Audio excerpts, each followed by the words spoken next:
Kamusta po? You're watching The News Listener. Ako po si Angelo at ito na naman si Rodante Marcoleta. Talagang hindi niya nilulubayan ang issue ng West Philippine Sea. At sinabihan niya pa si Justice Carpio na I will charge him treason. Ba? Kaya nga sinasabi ng mga eksperto, especially si Justice Carpio, tsaka si former Justice Ascuna, na itong si Marcoleta talagang low class na lawyer. Okay, imagine niyo I will charge him treason. So mamaya, ipapakita ko sa inyo guys, sa inyo po, na meron bang treason sa panahon ng peacetime, okay? Kasi hindi po tayo nasa gera, panahon ng gera eh. Okay? Hindi to sinasabi niya na si Justice Carpio daw nagdesisyon na yung malaking parte ng economic zone daw ay ipinamigay yung 2,432,000 square meter nautical miles. So pakinggan natin dito dito matapang ba si Marcoleta? Kita mo yung isang abogado, kongresista, senador. Tapos hindi mo alam yung desisyon ng anong desisyon yon, yung RA 9522. So later ipapakita ko din sa inyo yan guys para mapahiyaton si Marcoleta. Batas mismo ng Pilipinas hindi mo alam. O, di ba? O, sige, pakinggan natin to Dito nag-aamon pa si Scarpio, meron ka pang isang araw tatalakayin namin kung paano mo ipinamigay ang halos 242,000 square nautical miles ng ating territorial sea. Bay, napakalaking bahagi. Okay, mind you guys, galing mismo ito sa Net25 istasyon ng Iglesia ni Cristo. Ng Pilipinas to, Sen. Yan ay yung pinaka-ebidensya ng treason. Alam mo kung bakit, Jen? Doon sa kanyang ginawang pagdidesisyon, inakala niya, sige, desisyon na po niya ito, Pero desisyon niya ito. Ito, maalala niya, sasabihin ko sa kanya, Magaliona versus Ermita. Sige. Pumayag siya sa argumento ng gobyerno na paliitin na lang natin ang territorial sea sapagkat makakakuha tayo ng ganansya sa ating exclusive economic zone. Lumaki nga, sa palagay niya, ang exclusive economic zone, ipinamigay niya yung 242,000 square nautical miles. Territorial sea yun, Jen. Okay, guys, imagine niyo yung batas na yon was created and kumbaga na pasa noong 2009. Tapos, ngayon mo lang dinidiscuss.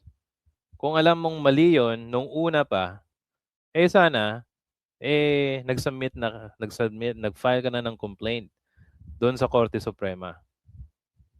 Diba? Tapos, ngayon mo lang ilalabas. Kasi, meron kang pang tira sa kanya, meron kang pang tapal kay Justice Carpio. Diba? Kalokohan eh.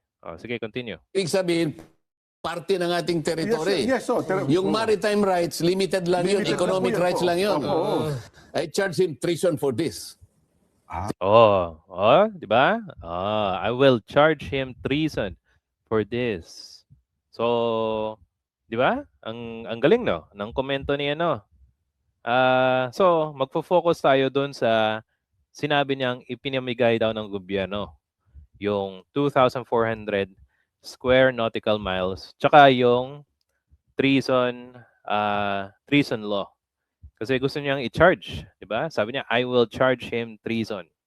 Okay, hindi niya dapat to kailangan ibawiin kasi sinabi mo na di ba? If you will charge him treason because of that, tingnan natin kung meron treason law na mag-apply this peacetime. Pero guys, tapusin natin yung part na yan. Kailangan malaman mo na, Justice Carpio, kung nakikinig ka. Territorial rights po yun. Kasi sa ibang bansa, pag pumasok Ayun po ng nga, ibang kaya bansa, ayaw ito, nilang diba? makipagdebate kasi Actually, gusto ni ni former justice na makipagdebate. Pero sasabihin na dito, fake news na naman si Marcoleta. Paano hindi ka anong sinabi mong hindi ayaw makipagdebate, gusto nga makipagdebate sa'yo? sasabihin ko lahat ito eh. Hindi na nga makikipagdebate yan, Sen. Hindi, makikipagdebate. Yung mga anchors ng Net25, hindi na yung makikipagdebate sa'yo. Kumbaga, kayo ba yung nagdesisyon? Hindi naman, di ba? Yan, pilitin nyo. Hindi, sinabi na may premise na- Etin mo, dahil nga sa sinabi ni Ping Lacson, Yan. na sinabi niya na geopolitics, ang pagkuha ng impormasyon sa mga traidor, bla bla bla. Opo. Gumawa rin ng pagpapahayag. Traidor naman talaga eh. Pati batas ng Pilipinas, hindi mo alam. Itong Justice Carpio, sinabi niya, I intend to revise. Sabi niya, sana ma-revise natin ang Foreign Service Act sa DZBB. Interview siya. Ha? Kailan? Para daw malaman, baka may mga Pilipino na nagsisilbi na foreign agents at binabayaran ng China. Sabi na nga natin ng isang araw, nakalimutan niya, yung anak niya nagtuturo sa University of Beijing. So nagsama-sama sila. Ano naman problema dun sa nagtuturo yung anak niya? Matagal na yun eh.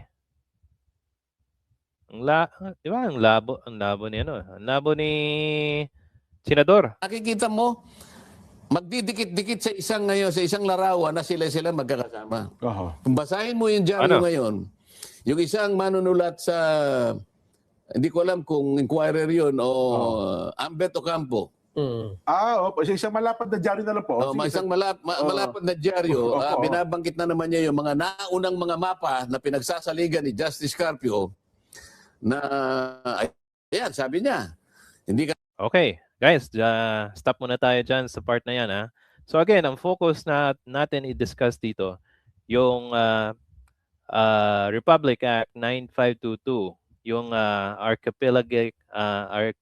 Archipelagic Baseline Law ng 2009, Republic Act 9522. Ito yung sinasabi ni Marcoleta na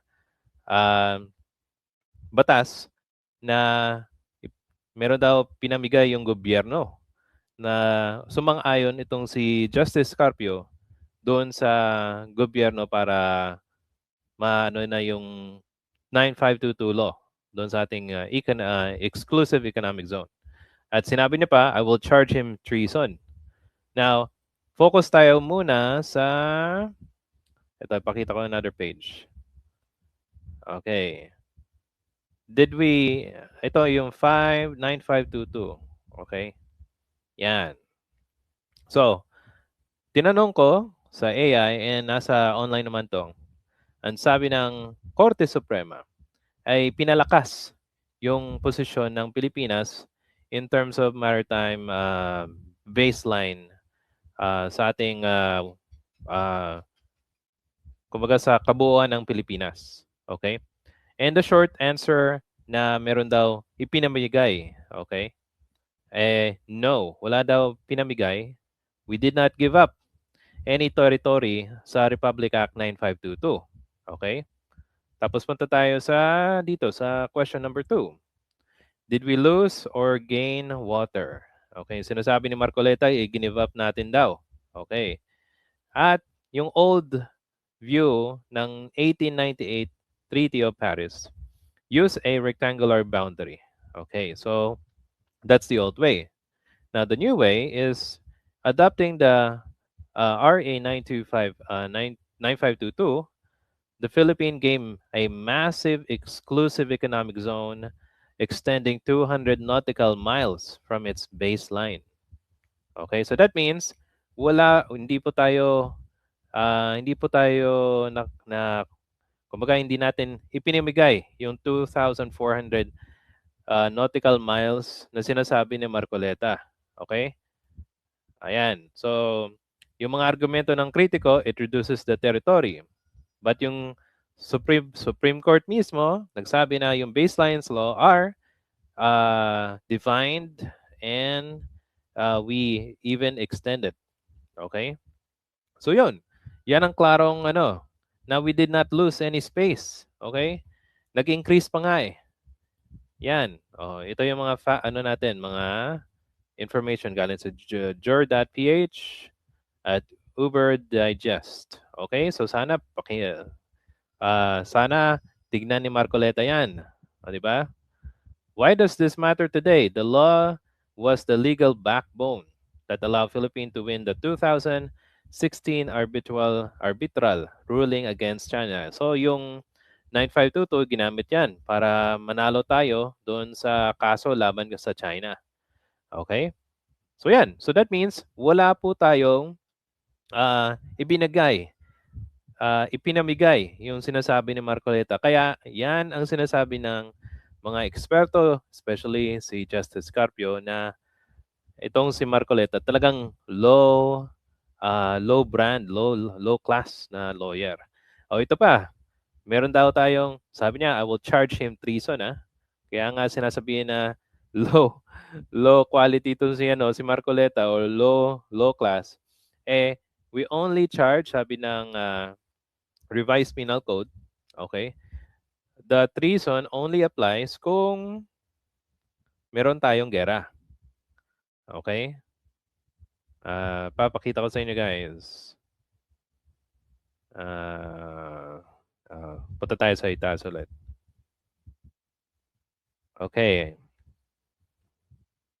So here, treason often tossed around political debates, but legally speaking, it's the most specific, hardest to prove crime in the Philippines. Okay, so that means it's hard to prove. Okay, now the core that commit treason must be a treason. A person must own allegiance to the Philippines, either as a citizen or a resident alien. Must levy war against, adhere, given aid to comfort. Ito yung war requirement. You cannot commit treason during peacetime. There must be an actual state of war involving the Philippines. This is why people calling treason charges against politicians during peace interval are usually speaking metaphorically, not legally. So that means there's no legal basis na mag-file itong si Marcoleta ng treason kasi po gagana lang yung treason kung may gera na involve yung Pilipinas. Okay, let's just say World War I or yung ganun. Okay, pero ngayon, peacetime, so walang, you cannot charge anyone, okay, treason. Kaya nga, na-brand itong si Marcoleta na low-class lawyer ng mga luminaries natin. O, di ba? Simple-simple yan eh. How can you charge someone kung peacetime tayo? O, di ba? So, yun na yun, guys. So, ano sa tingin nyo? Di ba? Si Marcoleta talaga, hindi magpaawat. So, dapat tumahimik na lang siya. Kasi kahit anong sabihin niya, makikipag-debate pa rin si former Justice Carpio at mapapahiya siya sa napakaraming Pilipino sa pinaggagawa niya. Kaya malapit na yung 2028. Sana po yung mga kababayan natin maging mas mapanuri at huwag tayong bumoto ng mga traidor na mas pinapanigan pa ang bansang nananakop sa ating mga kalupaan o katubigan. Okay? So guys, kung meron po kayong comment o suggestion, paki-comment po sa ating comment section. And if you like this video, please hit that like and subscribe button. Salamat po, and I'll see you sa susunod na video.